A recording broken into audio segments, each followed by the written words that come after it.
नेहा को घर के काम से फुर्सत ही नहीं मिलती थी। घर में सबसे बड़ी बेटी होने की वजह से वो घर का सारा काम संभालती थी। उसकी माँ अधिकतर नानी के घर जाकर रहती थी। नेहा लापरवाह सी अपने काम में व्यस्त रहती थी। अक्सर उसका मौसा विकास उनके घर आता और उससे हमदर्दी जताता। विकास सरकारी विभाग में इंजीनियर था और उसके पास अनाप शनाप काफी पैसा था। वो इश्कबाज था और लड़कियों पर अक्सर दिल खोलकर पैसा उड़ाता था। नेहा के लिए भी वो कभी साड़ी तो कभी मेकअप का सामान लाकर देता रहता था। नेहा को घर में इस सामान के बारे में कोई पूछता भी नहीं था कि उसके पास ये सब कहां से आ रहा है। छोटी बेटियों पर वे ध्यान देते, लेकिन घर की बड़ी लड़की नेहा जैसे घर की काम वाली ही मानी जाती थी। उसे सिर्फ काम करने के लिए कहा जाता। छोटी बहनें इधर उधर मटरगश्ती करती रहती, पर नेहा घर के कामों में ही उलझी रहती। माँ को तो अपने मायके से ही लगाव था, इसलिए वे तो अधिकतर मायके में ही रहती। नेहा ही घर चला रही थी। मौसा विकास के लिए ये सुनहरा मौका था।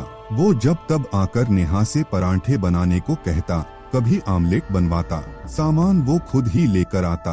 अक्सर वो नेहा के आसपास ही मंडराता रहता। धीरे धीरे उसने नेहा को कभी कभार अपने फ्लैट पर बुलाना भी शुरू कर दिया। अक्सर जब नेहा की मौसी कहीं बाहर गई होती तो वो नेहा को अपने फ्लैट पर बुला लेता और उसके साथ मौज मस्ती करता। इधर मौसा के कहने पर नेहा की माँ भी उसे आसानी से भेज देती। वे ये भी नहीं सोचती कि उसकी बेटी अपनी ही मौसी का घर उजाड़ रही है। बस इसी तरह नेहा अपनी मौसी की सौत बनकर अपने मौसा के साथ अपनी उभरती जवानी की आग बुझाती। मौसा अपनी हवस पूरी करता और नेहा अपने भीतर की आग को मौसा के आगोश में आकर शांत करती। अंत में हुआ ये कि नेहा को दिन चढ़ गए। ये देखकर नेहा की माँ के होश उड़ गए। नेहा के पिता तो गांव आने जाने में ही लगे रहते थे। नेहा की माँ ने उसके मौसा विकास को खूब खरी खोटी सुनाई। इसके एवज में उसने नेहा के मौसा से मोटी रकम ऐंठ ली। अब नेहा के कुनारेपन के गर्भ के लिए इधर उधर डॉक्टर की खोज हुई। नेहा को बार बार उल्टी होती तो छोटी बहनें पूछती, इसे उबकाई क्यों आ रही हैं?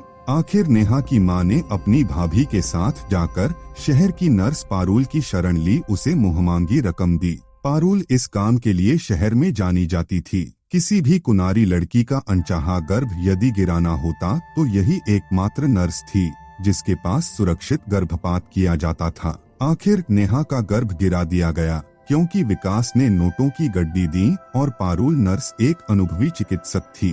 पारुल के सहयोग से नेहा को उस नाजायज गर्भ से मुक्ति मिली। वो अब दोबारा अपने मौसा के संग गुलछर्रे उड़ाने को आजाद थी, लेकिन इस बार नर्स ने उसे बताया कि वो गर्भनिरोधक इस्तेमाल करे। अधिकतर लड़कियां पहली बार इन सब बातों से अनजान रहती हैं। जवानी की धधकती आग में वे सब कुछ भूलकर अपना सर्वस्व विकास जैसों के हाथों लुटा देने को तत्पर रहती हैं। दोस्तों, अगर आपको हमारी ये कहानी पसंद आई है तो वीडियो को लाइक करें और चैनल को सब्सक्राइब करें।